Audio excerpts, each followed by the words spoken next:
വീടിൻ്റെ സൈഡിൽ പഴയ ഫാനിൻ്റെ ഒരു ലീഫ് ചെളിയും മണ്ണും ഒക്കെ ആയിട്ട് ഇങ്ങനെ കിടക്കുന്ന കണ്ടു.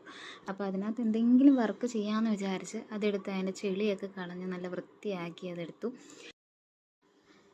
ബ്ലാക്ക് ബാക്ക്ഗ്രൗണ്ടിൽ നമ്മളൊരു പൂ വരയ്ക്കാനാണ് അതിനകത്ത് പോകുന്നത്. അപ്പോൾ നമ്മൾ അതിനകത്ത് ഫുൾ ബ്ലാക്ക് കളർ ഫില്ല് ചെയ്ത് കൊടുക്കുക.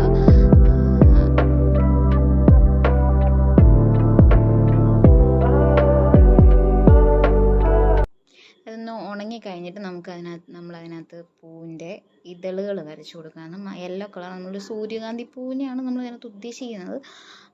അയലായി ഫസ്റ്റ് ഇതളിൽ നമ്മൾ അത് വരച്ച് കഴിഞ്ഞിട്ട് അതിനകത്ത് ഷെയ്ഡൊക്കെ കൊടുത്ത് അതിൻ്റെ സെക്കൻഡ് ലെയറും നമ്മൾ അതുപോലെ തന്നെ ഒരു കുഞ്ഞ് ഇതളുകൾ വരച്ചു കൊടുക്കുന്നുണ്ട്. പൂ വരച്ച് കഴിഞ്ഞു. ഇനി നമുക്ക് അതിൻ്റെ ബോർഡർ ഒന്ന് നല്ല ഭംഗിയാക്കാനായിട്ട് എന്തെങ്കിലും ന്യൂസ് പേപ്പറോ അല്ലെങ്കിൽ കലണ്ടറോ, പഴയ കലണ്ടറൊക്കെ ഉണ്ടെങ്കിൽ അതൊക്കെ റോളാക്കിയിട്ട് നമുക്ക് അതിൻ്റെ സൈഡിൽ ഇങ്ങനെ ഒട്ടിച്ച് കൊടുക്കാവുന്നതാണ്. 4 സൈഡും നല്ല ഭംഗിയായിട്ട് ഒട്ടിച്ച് ഇനി നമുക്ക് ഇതിനകത്ത് കുറച്ച് പൂമ്പാറ്റകളെ കൂടി ആഡ് ചെയ്യാനുണ്ട്. അതിന് വേണ്ടി നമുക്ക് കുറച്ച് കളർ പേപ്പർ എടുക്കാം. ഞാൻ ഈ കളറാണ് എടുക്കുന്നത്. ഈ കളറിൽ പേപ്പറിൽ നമ്മളിങ്ങനെ ഡിസൈൻ വരച്ച പൂമ്പാറ്റയുടെ ഡിസൈനിൽ തന്നെ വരച്ചിട്ട് അതേ ഷേപ്പിൽ നമ്മളതിങ്ങനെ കട്ട് ചെയ്തെടുക്കുന്നുണ്ട്.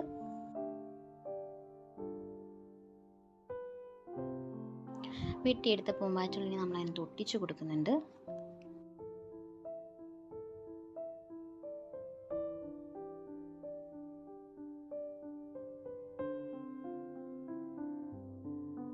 ഇതാട്ടോ ഫൈനൽ ലുക്ക്. ഇഷ്ടമായ എല്ലാവരും ലൈക്ക് ചെയ്യണേ. ചാനൽ ഒന്ന് സബ്സ്ക്രൈബ് ചെയ്യുക. നമുക്ക് അടുത്ത വീഡിയോയിൽ കാണാം. ബൈ.